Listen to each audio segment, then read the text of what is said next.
Nuestras voces en movimiento, manual para la construcción de archivos de historia oral en los movimientos sociales. Es el título de un libro editado por Pamiela. Su autora es Laura Benadiva, residente en Buenos Aires, Argentina, pero que desde hace pues algo más de una década mantiene bastante contacto aquí con Navarra. Bueno, nos acompaña hoy en estos estudios de Radio Nacional.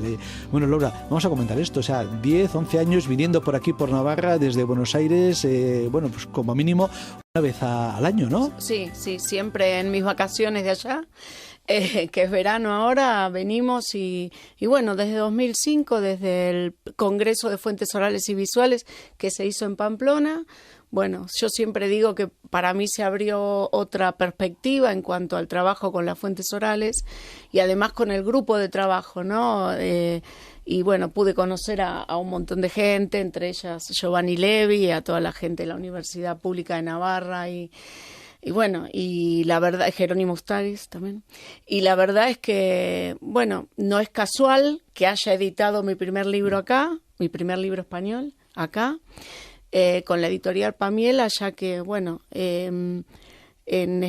trabajo en varios lugares, hago actividades en varias ciudades de España, pero principalmente acá, en Barcelona, Madrid. Ahora estoy empezando en Madrid, pero en las escuelas públicas. En Cabrera voy a ir el 19, voy a estar en Cabrera, que es un pueblo que está cerquita de Madrid, a unos 50, no, tan cerquita, no, 50 kilómetros de Madrid. Así que bueno, el tema es difundir esta metodología, ¿no? Que es la metodología de historia oral. Así que vacaciones en Argentina, pero para venir aquí no precisamente de vacaciones, sino todo lo contrario, ¿no? Para difundir todo lo que es esta metodología que, bueno, te vamos a pedir que nos expliques exactamente, ¿no? Porque, bueno, tenemos una idea, ¿no? Te haces una idea, bueno, historia oral, pero ¿qué es exactamente la historia oral? Vamos a intentar concretarlo lo más posible, Laura. La historia oral es una metodología, como has dicho recién, es un recurso que tiene la historia, uno de los tantos recursos que tiene la historia para realizar una investigación sobre el pasado reciente, pero más allá también, ¿no? La idea es, o sea, la historia oral tiene una metodología específica que ahora tiene un campo teórico conceptual propio, ¿sí? Pero los orígenes tienen que ver con la oralidad que utilizan los periodistas, los psicólogos, los sociólogos, los antropólogos, pero ya, digamos, tiene una metodología propia que, bueno, en mi caso empecé trabajando con la educación, o sea, la primera vez que vi a un chico, era de 15 años, hacer una entrevista y no sabía qué es lo que era, de qué se refería a la historia oral. Unas semanas después que este chico le había hecho una entrevista, creo que era un polaco, una experiencia migratoria sobre un polaco hace más de 23 años, estoy hablando, que todavía existían los inmigrantes polacos vivos, ¿no? Que habían venido escapándose del antisemitismo en Polonia y después del nazismo. Este chico hace la entrevista y a las 2 semanas se me acerca y me dice: Laura, estoy mal porque me di cuenta después de hacer esta entrevista a este señor que lo que le hacían a él como polaco, como judío polaco en este caso, en Polonia, le hago lo mismo yo a mi compañero boliviano.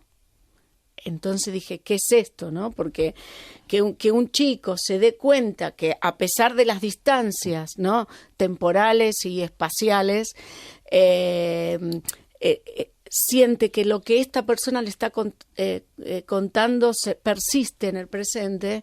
Me dice, bueno, a ver, ¿qué es esto, no? Esta metodología es interesante y por eso yo empecé a partir de la práctica. Y después empecé a trabajar en un archivo de historia oral, también escolar, donde yo trabajo, que es la Escuela ORT de Argentina, que es una escuela muy grande que tiene como 6.000 alumnos entre 2 sedes. Y bueno, y empecé a descubrir yo un mundo también diferente, ¿no? En mi propia vida también, porque uno empieza a ver, a analizar las cosas de otra manera. Y me pareció una metodología muy completa para la educación en cuanto a construcción de fuentes, a manejo de vocabulario, a los chicos al escuchar a otro también aumentan su vocabulario, ¿no? Lo enriquecen. Una metodología que los inicia en la investigación y que impide lo que pasa cuando salen de la secundaria de alguna manera, ¿no? A la facultad o a la universidad, que te dicen cómo hago una hipótesis, ¿no? Digamos que tiene, bueno, lo primero para mí es el tema de la sociabilización, porque no es un trabajo individual, digo, en los chicos y en los grandes, y sobre todo el tema de la valoración generacional, de este intercambio generacional, que es lo que me sigue maravillando hoy y que cada vez le veo más ventajas, ¿no?, a trabajar con esta metodología. Una metodología, nos comentas, bueno, esa aplicación, digamos, didáctica, pedagógica, sí, en alumnos, pero bueno, una metodología también para historiadores, ¿no? Claro que sí. Bueno, de alguna manera la impresión que tenemos es que los historiadores que utilizan esta metodología tienen que hacer un cierto cambio, ¿no?, un giro de visión y de manera, me parece que también de trabajar, ¿no? Mirá, yo soy bastante hace muchos años que estoy dando vueltas por todos lados, en mi país también, entonces tengo esto de conocer el backstage, la parte de atrás de un montón de lugares, de universidades, y yo creo que el problema que tiene para los historiadores en este momento, los que todavía no hablan mal de esta metodología, ¿no?, es que se encuentran con su propia subjetividad. Creo que el historiador, cuando trabaja con fuentes orales, se enfrenta y se da cuenta lo que sabe, ¿no?, pero no parece que lo dijera, que todo es subjetivo, que todas las fuentes que utiliza son subjetivas y que no tiene la verdad, ¿no? Entonces me parece que el enfrentamiento más grande que tiene ahora el historiador que no acepta esta metodología es es encontrarse con su subjetividad y además es admitir que si está trabajando con esta metodología, la hipótesis puede cambiar muchísimas veces, la hipótesis que se planteó en el primer momento, y que está involucrado con su objeto de estudio también, lo cual, por más que digan que no, es imposible. Así que bueno, creo que eso no es principalmente, y además hay que trabajar más. Esto para mí no es un dato menor. La metodología de historia oral hace que vos construyas la fuente y la metodología, digamos, tiene características propias, y tenés que ir a entrevistar gente, tenés que, aparte creo que los que trabajamos con historia oral tenemos que, con todo, pero digo, más con la historia oral es tener un planteamiento ético desde el principio, entender que el entrevistado es el que tiene el poder intelectual o la autoridad intelectual en la entrevista, y que si voy a hacerle una entrevista a una persona, lo primero que tengo que hacer es darle la entrevista porque es de él, ¿sí? Explicarle antes para qué lo voy a hacer, mostrarle, porque en nombre de eso se han hecho un montón de cosas que no tienen, o sea, yo pienso en el entrevistado, ¿sí?, devolverle al entrevistado lo que el entrevistado nos da con su testimonio. Es algo más social, ¿no? De alguna manera, bueno, pues propiciar una colaboración mucho más íntima y estrecha, ¿no?, que a veces se ha olvidado, ¿no?, en el que es el tratamiento histórico, ¿no? Bueno, la obra, el libro, se centra en la historia oral en los movimientos sociales. Bueno, tal vez propicia más los movimientos sociales este tipo de metodología que otros ámbitos, ¿o no necesariamente? No, por eso vos me decías el tema de los historiadores. A mí me cuesta mucho separar. ¿Por qué? Porque para mí, un chico que empieza a trabajar con historia oral está trabajando como un historiador. Esta diferencia que hay entre lo que hace el historiador, lo que hace el otro, a mí no lo puedo ver así diferente, sobre todo con esta metodología que es transversal. En este momento estoy haciendo un libro para jardín de infantes también. Para primaria tengo uno que es el primero que hice en el año 2001. O sea que es una metodología que es transversal. Ahora, ¿qué pasa con los movimientos sociales? El tema de los movimientos sociales, teóricamente, digamos, hay una horizontalidad. O sea, no teóricamente, es horizontal o tendría que ser horizontal.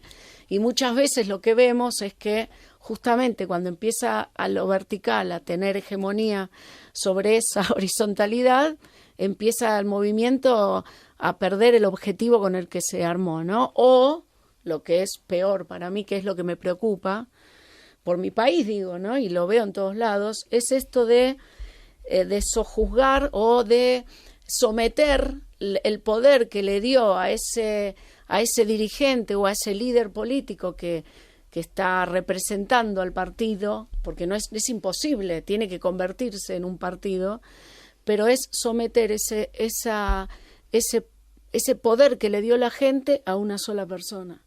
Entonces a mí es algo que me preocupa mucho, porque eso está pasando en todos lados, no solo en los movimientos sociales. Pasa en una universidad, pasa esto del verticalismo, de no sociabilizar, de no incluir, ¿no? Entonces tendría que ser más fácil trabajar en un movimiento social haciendo archivos. Ahora, el archivo lo tiene que hacer la gente, no el historiador. A ver, podremos ayudar a poder explicar la metodología, pero el archivo lo tiene que hacer la gente que forma parte de ese movimiento social. Así, los que van entrando, que son nuevos en ese movimiento, pueden sentirse también partícipes de esa historia. Así como el chico, por eso no puedo separar, sintió que esa persona que es un viejo para él, que vive hace 100 años, que tiene 100 años, le estaba contando algo que él puede reconocer, lo mismo, apropiarse de la historia de ese movimiento. ¿Me explico? Comentas, crear esos archivos, pero de alguna manera a veces se tiene la sensación de que los archivos están ahí y están como separados, aislados, a veces cerrados con un montón de puertas y de llaves, ¿no? Claro, con este planteamiento de metodología hay que cambiar también el concepto de lo que es un archivo. ¿No? Es otro concepto. Un archivo cerrado no lo puedes llamar archivo, es lo mismo que una biblioteca. O sea, si vos no lo podés consultar, no es un archivo, es otra cosa. Entonces, también lo que me pasa a mí con la historia oral es que hace más de 20 años que uno tiene este defecto de analizar todas las palabras, ¿no? Que para mí viene bien porque se están usando palabras se están usando palabras que no tienen nada que ver con el origen de la palabra, pero este tema de, no lo dejas, la gente no puede venir a consultar un archivo, no es un archivo. Cambiale, es una colección, yo a veces pienso, hay gente que es coleccionista, ¿viste? De documentos, coleccionista, no lo muestra, y pasa a veces en bibliotecas también, que podés consultar algunas cosas y otras no, a veces es por problemas edilicios. A veces los problemas edilicios esconden otros problemas que tienen que ver con la ideología. Y lo mismo pasa con el archivo. Por este tema de que la información te da el poder, o uno cree que la información es la que te da el poder y el poder no es ese, para mí, ¿no? Así que, hay que cambiar bastantes conceptos que tenemos un poco ahí. Y de a poco. No vamos a cambiar el mundo, pero dentro de algunos colectivos a lo mejor. Yo veo que los chicos, por eso estoy enfocando mucho ahí, ¿no? Veo que los chicos no tienen lo que tenemos nosotros después. O sea, ellos son más naturales, y después entran a una universidad y ven que el director del departamento usa el subsidio para hacer otra cosa y lo ven como una práctica corriente, como me dicen allá, cuando digo, pero este subsidio tiene que ir a otro lado. Son prácticas corrientes. Entonces es imposible que esa persona, ese chico, que ve aparte al historiador ahí arriba, ¿no? Y le perdona todo, lo ve como alguien, ¿viste?, que es inalcanzable, empieza a reproducir dentro de la universidad o en otros lugares, Yo ahora estoy hablando, pero me parece que es algo que nos está pasando en todos los ámbitos. ¿Qué relación tiene todo esto que estamos comentando, Laura, de la metodología de la historia oral con lo que hace referencia a la recuperación de la memoria, etcétera, etcétera? Imagino que bastante, ¿no? Muchísimo. Lo que pasa que para mí es una de las tantas metodologías. Yo ahora estoy hablando de la historia oral, pero como para mí lo básico es cambiar el tema de la educación, Entonces creo que la historia oral, empezándose a utilizar de a poco, ¿no? A ver, hay que pensar también que los docentes reciben todo el tiempo cosas nuevas, tenés que hacer esto, ahora tenés esto que es el puntaje, acá es con puntaje también, los cursos y todo eso. Bueno, tenés que hacer esto, nunca alcanza nada el docente para cobrar más, tiene que ir de un lugar a otro, bueno, al menos allá es así, y siente que todo recae, ¿no? Y además hay otro tema, uno puede recuperar la memoria histórica, reconstruirla, pero para el que no la vivió es mucho más difícil, y para el que está enfrente de los chicos, que para mí no tendría que ser enfrente, también hay que cambiar esas cosas, ¿no? Esto de acá, de este lado y los otros del otro. Es muy difícil para los docentes. Yo trabajo mucho con los docentes y me dicen, ¿cómo hago para explicar la dictadura, los campos de concentración en Argentina? ¿Cómo hago para llevar a los chicos a esos lugares? Si yo tengo miedo de ir, ¿no? Y el miedo muchas veces tiene que ver con no saber. Y el no saber tiene que ver con un tema de edad y con un tema que en los currículos está, pero en la práctica no se hace. Entonces, por eso yo siempre hablo desde ahí, ¿no? Porque me parece que eso va a cambiar la postura de los chicos, de los jóvenes ante su pasado, ¿no? Que es su pasado reciente, que para ellos no es reciente tampoco, ¿no?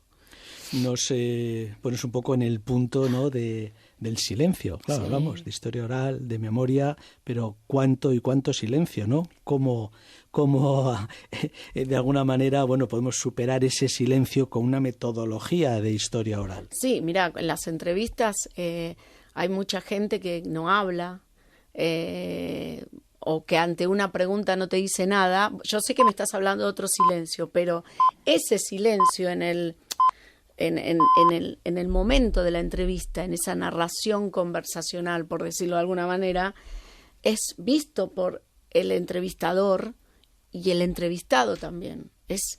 Se juntan esas subjetividades y la entrevista, que para mí sería la tercera subjetividad, después de un tiempo, no es inmediato, después de unos días te das cuenta dónde está, o sea que ese silencio representa otros silencios del cual él también es protagonista o que él ve y a lo mejor no se da cuenta. ¿Me explico? Es como que el silencio se ve mucho más, imagínate para los chicos, ¿no? Yo siempre les digo, no vamos a ser psicólogos porque ahí que todos tenemos terapia por ósmosis, aunque no hagamos, es muy, te empiezan a decir, ay, mira, no dijo esto por tal cosa, ay, mira, no, tampoco es así y uno no tiene que ponerse en ese rol. Pero creo que eso lo muestra más, ese silencio pequeñito o en ese momento, o ese llanto, ¿no? Te está mostrando el otro silencio del cual somos cómplices muchas veces, ¿no? Pues Laura Benadiva, gracias. Por esas, visitas, que no son visitas, sino por esas aportaciones anuales viniendo desde Buenos Aires para, de alguna manera, ir divulgando, difundiendo todo lo que es esta metodología de historia oral. Gracias por hacer posible, que podamos contar con este libro, con nuestras voces en movimiento y, y por supuesto, por habernos acompañado estos minutos en una agenda que sabemos muy, muy apretada que tienes, Laura. Bueno, gracias a ustedes y, nada, un beso a todos, un abrazo.